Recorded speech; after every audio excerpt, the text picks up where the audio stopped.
Hi, Den and Ronnie. This is me. I'm going to produce some videos just to tell you what to do with the sprinkler and the other systems we put in last week. This first one tells you what to take back to the store. We got four things last week. We got sprinklers from two different stores, from the Home Depot store on Curity, and then from the other Lowe's store. We got parts for the sprinkler system, and they sort of got mixed up in the bags. I think you have the receipts and you'll see. I think it's different vendors from the different stores. And I would recommend you keep all those pieces. Put them in one location because there are lots of little pieces that you can use later. Save the receipts. If we ever decide we don't need them, we can always take them back. But it includes lots of little things to add more drippers, to make repairs, to do whatever has to be done. And it's probably good you have a little extras there. Including the cutting tool.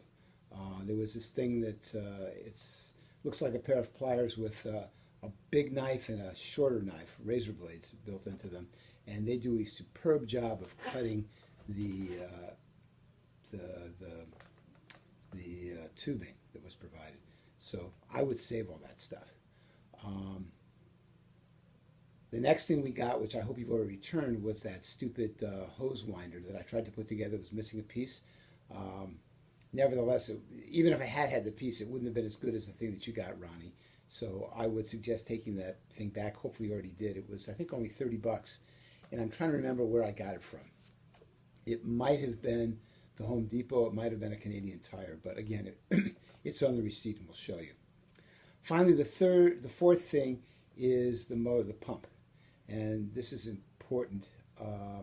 There were a lot of extra pieces to the pump, a bunch of tubes, and some of these tubes started out narrow and then got bigger and bigger and bigger. At least one of them did. They actually gave us two of those. One I used to connect to the waterfall. The other one was like an extra. You'll find a bunch of these pieces of tubes and a knob to screw the tube onto the pump. Put all those things in another plastic bag, a Ziploc bag, along with the instructions for the pump, and save that.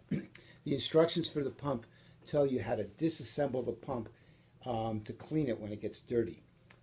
We didn't have the instructions for that for the old pump. Had we might have been able to have recovered the old pump, because I think what happened to it was it got some dirt inside it that got clogged, and when the pump was turned off, the dirt would sort of settle, and it would allow water to flow through. But as soon as you turn the pump on, it would immediately reclog itself.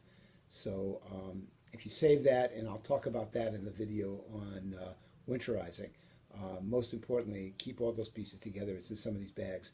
So you should have a plastic bag with the pump parts in it, saved away, and then, like I said, the other plastic bag with all the pieces of the sprinkler system saved in it. Including what's left of the 1/4-inch tubing, the narrow tubing. Okay, so if you do that, you'll be in great shape.